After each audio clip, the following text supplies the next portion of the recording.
കിളിക്കുഞ്ഞു വാഹനം എന്നൊക്കെ നമ്മൾ പറയില്ലേ, അതുപോലെ ഒരു മനോഹരമായ വാഹനമാണ് ഇന്ന് നിങ്ങളെ പരിചയപ്പെടുത്തുവാൻ പോകുന്നത്. 2010 മോഡലിൽ മാരുതി സുസുക്കിയുടെ VXi വേരിയന്റിൽ ഇറങ്ങിയിരിക്കുന്ന ഓൾട്ടോ കേറ്റൺ എന്ന് പറയുന്ന വാഹനം. എല്ലാവർക്കും നമസ്കാരം. ചെത്തിമറ്റം പ്രിയോണ്ട് കാസിന്റെ മറ്റൊരു വീഡിയോയിലേക്ക് എല്ലാവർക്കും സ്വാഗതം. ഓൾട്ടോ കേറ്റൺ എന്ന് പറയുന്ന വാഹനത്തെ പറ്റി പ്രത്യേകിച്ച് ആരോടും പറഞ്ഞു തരേണ്ട കാര്യങ്ങൾ ഒന്നും തന്നെ ഇല്ല. എല്ലാവർക്കും സുപരിചിതമായ ഒരു വാഹനം തന്നെയാണ് നമ്മളെ ഓൾട്ടോ കേറ്റൺ.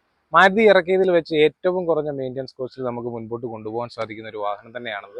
ചെറിയ ചെലവുകളാണ് ഈ വാഹനത്തിന് വരുന്നത്. അപ്പോൾ ഈ വാഹനം ഏകദേശം 2010 മോഡൽ VXi വേരിയന്റിൽ ഇറങ്ങിയിരിക്കുന്ന വാഹനമാണ്. ഈ വാഹനത്തിന് നമ്മൾ ചോദിക്കുന്ന വില എന്ന് പറയുന്നത് ഏകദേശം 1,55,000 രൂപ മാത്രമാണ്. ഈ വാഹനത്തിന് വരുന്നത് എക്സ്ട്രാ ഫിറ്റിംഗ്സ് ആയിട്ട് വരുന്ന കാര്യങ്ങൾ എന്നൊക്കെ പറയുന്നത് അഡീഷണൽ ആയിട്ട് ഒരു ഫോഗ് ലാമ്പ് ചെയ്തിട്ടുണ്ട്. അതുപോലെ തന്നെ മനോഹരമായിട്ടുള്ള ഒരു മ്യൂസിക് സിസ്റ്റം ചെയ്തിട്ടുണ്ട്.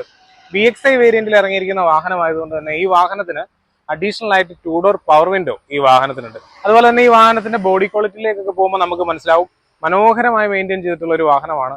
പെയിന്റിംഗ് ക്വാളിറ്റി ഒക്കെ കാണുമ്പോൾ തന്നെ നമുക്ക് പിടികിട്ടും. ഒരു സിംഗിൾ സ്ക്രാച്ച് പോലും ഈ വാഹനത്തിന് വന്നിട്ടില്ല. അഡീഷണൽ ആയിട്ട് മിററിന്റെ മുകളിൽ ഒരു ചെറിയ കുട്ടി മിറർ കൂടി നമ്മൾ കൊടുത്തിട്ടുണ്ട്. അതുപോലെ തന്നെ ഈ വാഹനത്തിന്റെ ഇന്റീരിയറിലേക്ക് വരുമ്പോഴേക്കും നമുക്ക് കാണുവാൻ സാധിക്കും വളരെ മനോഹരമായിട്ടുള്ള ഒരു ഡാഷ്ബോർഡാണ് ഈ വാഹനത്തിനുള്ളത്. അതുപോലെ തന്നെ ഡാഷ്ബോർഡിന് ചേർന്ന മനോഹരമായ ഒരു സീറ്റ് കവറും കൂടി ആഡ് ചെയ്തിരിക്കുന്നു. അതിന്റെ റൂഫിലേക്കൊക്കെ വരുമ്പോഴേക്കും മനോഹരമായി മെയിൻറ്റെയിൻ ചെയ്ത റൂഫാണ് ഈ വാഹനത്തിനുള്ളതെന്ന് നമുക്ക് മനസ്സിലാക്കുവാൻ സാധിക്കും. അതുപോലെ തന്നെ ഈ വാഹനത്തിന്റെ ടയർ ഭാഗങ്ങളിലേക്കൊക്കെ വരികയാണെങ്കിൽ ഫ്രണ്ടിൽ 2 ടയറുകളും പുതിയ ടയറുകളാണ്. അതുപോലെ തന്നെ ബാക്ക് സൈഡിലെ 2 ടയറുകൾ ഏകദേശം 75% മാത്രമാണ് ഇനിയുള്ളത്. അപ്പോൾ ഈ മനോഹരമായ വാഹനം സ്വന്തമാക്കുവാൻ ആഗ്രഹിക്കുന്നവർ ഞങ്ങളുമായിട്ട് കോൺടാക്ട് ചെയ്യുക. ഞങ്ങളുടെ കോൺടാക്ട് നമ്പർ ഈ വീഡിയോയുടെ ഒപ്പം തന്നെ ചേർക്കുന്നതായിരിക്കും. മറ്റൊരു വീഡിയോയുമായി വീണ്ടും കാണും വരെ എല്ലാവർക്കും നന്ദി, നമസ്കാരം.